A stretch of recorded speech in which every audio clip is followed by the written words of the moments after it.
Welcome to my Hebrew channel, Miel, and today we're looking at a very special word.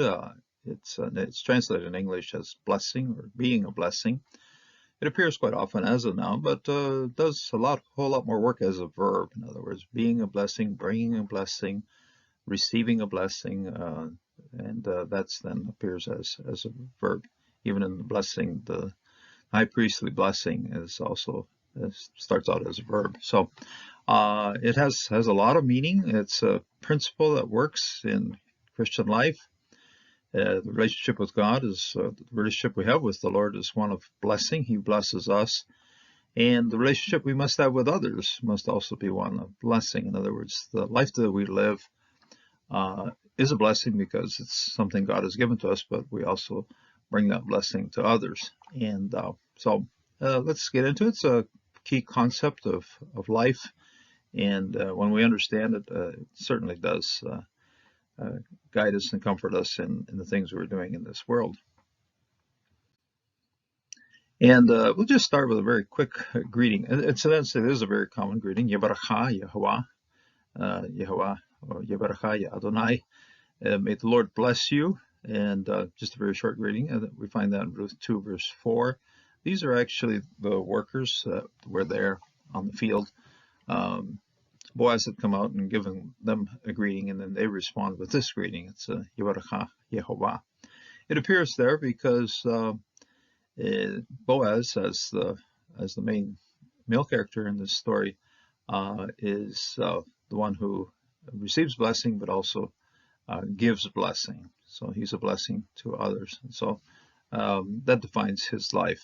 And we're going to get on to a very interesting passage in Genesis here, Genesis 12, verse 2, second verse. The first verse tells Abraham, pick yourself up, go into the land I'm going to show to you. And then what are you going to do when you get there? And here are promises and results, we'll say too. But Ashecha legoi gadol, yebarecha ve'abarecha ve'agadalach Shemcha ve'hehye baracha. And I will make asa. This is the ayin shin he. The he has been assimilated, so and I will make of you lagoy, a nation. Very interesting term here because the word goy in modern context is the foreign nations, the other nations, the outside nations, but here it's the inside nation. It's the one that really fits. Lagoy gadol, a great one, a great nation. Ve'baracha, and I will bless you, and egadalach, and I will make great of you. So this is both prefix forms of first person aleph here, and then egadalacha, shimha, and I will make your name great. I'll make your name great. Ve'heye, and this is the to be to be, so that you will be. And this is the so it will be a blessing. This will all be a blessing. Barakah. Here's we're going to look into the parsing or how the structure of these two words here. First one is a verb, barakah, and the root is bet resh kaf. And same thing over here, bet resh kaf.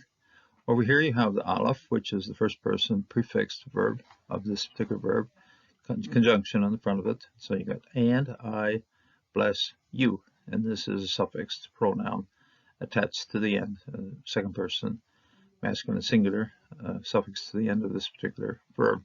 Then I will bless you, and then I will, and this will be a blessing. Okay, so beracha, and then there's a feminine ending here of barach, same root as the verb, but the noun also carries through and to be a blessing. So this is blessing, and this is a verb. This one's a noun. And then it continues, and I find this very interesting. Over the years, this particular passage has become one of my go-to passages. I think of the first years I hardly noticed it, but now Notice it because, yes, if you want to understand which is the key word in this particular passage, you just have to look at these three examples of barach, okay? Bereshkaf, bereshkaf, bereshkaf. These all three of them are in the passage here. And it's beracha, meberacha, u mekalecha, aor. Ne berachu becha kol mishpachot ha'adama. And so it's, and I will bless, okay? I will bless. That's first person prefix form of the verb here. And I will bless. Mebaracha. Now what you have here, this is blessing. And this mem here makes this into a participle. So it's like participles are somewhere halfway between verbs and nouns, but still considered a verb, okay? Being a blessing, okay? And those who are blessing, mebaracha, those being blessing to you. So the mem sets this up as a participle. The yod here makes it a construct plural. Those blessings, blessing ha to you. Okay? Those who bless you. In other words, this yod makes this thing a plural. So mebaracha, so those are blessings to you. And most translations will just simply shoot right through here, go, I will bless those who bless you, and curse those who curse you. That's a very simple, fast, and just sort of clobbered on the top type of translation. There's a lot more finesse in the thing, and it starts by, if you notice here, Hebraica, Mebaracha, these are two very, very parallel roots, but these are very distinct roots in terms. This one is aror, to really curse, and this one isn't aror. It's just a me kalecha.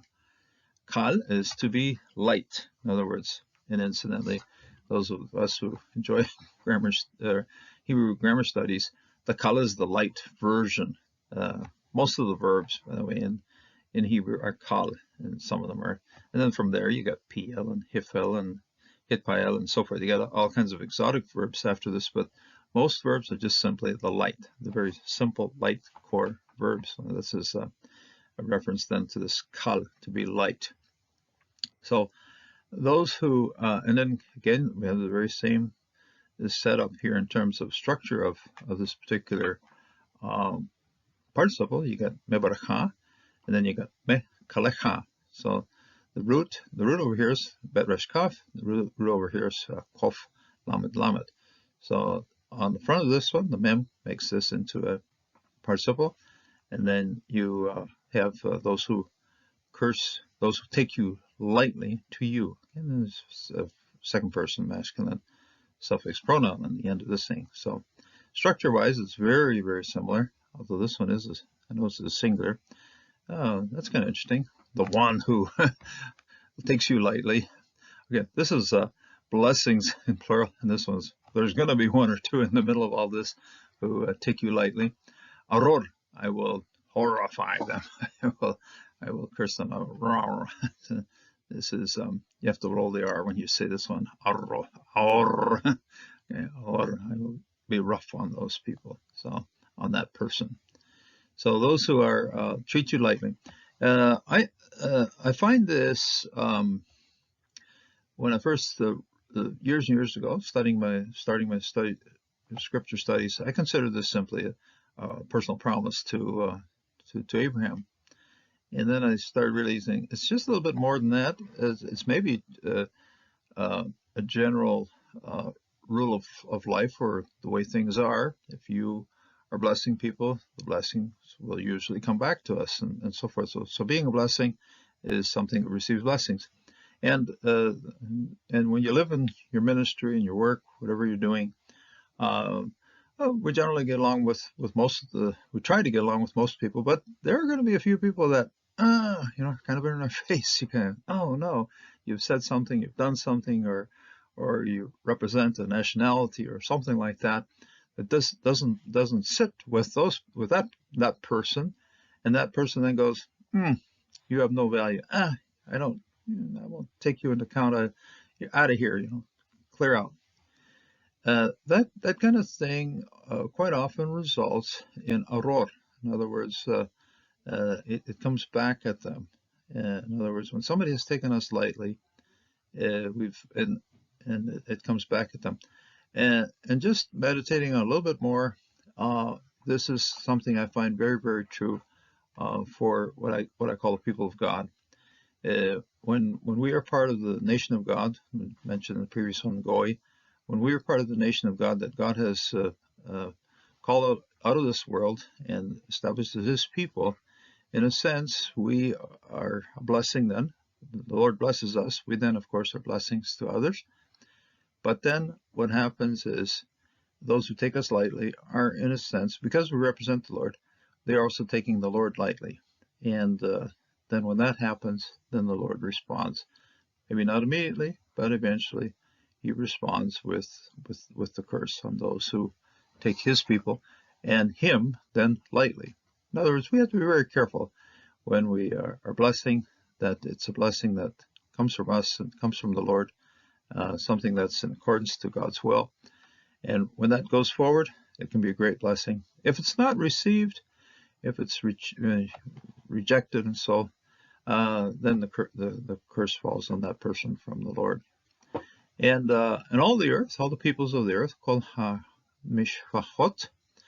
Shafot is a little bit more like clans or working groups. The shafat is a servant person, servant in the feminine be a servant girl, shafat. But mishpachot are the working groups, the clans, the people who are together, working together. And the word peoples is okay, clans or families. This can be translated as people or clans or families. But those who are working together, all of those of the earth, mishpachot hadama, will be blessed. It's plural, and so this is plural here also. And so nevarchu, and they will bless. This is a nifal. So just quick review of the grammar. Abarecha, and I will bless. Mebareche, mebarecha, mebarecha, those who are blessing to you. And nebarchu, and will be a blessing then. All the peoples of the earth will be blessed through you. Becha, okay, through you. Those will be blessed through you. So this is plural form. Nifal means reflexive. It will be receiving the blessing. The peoples of the nations.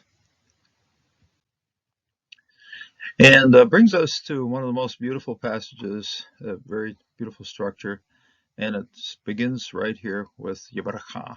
Okay? This is Yebracha is, and it's a first person.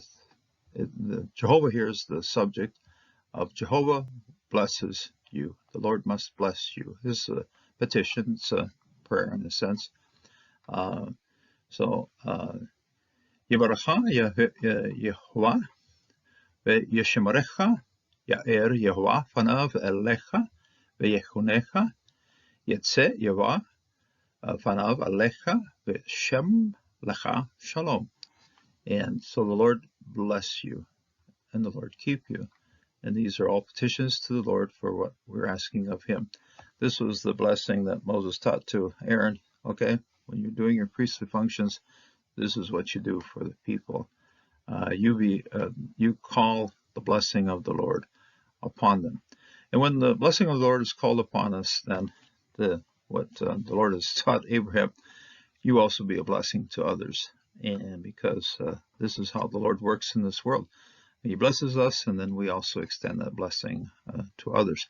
When it's received, beautiful thing. When it's not received, that person comes under the curse of Jehovah.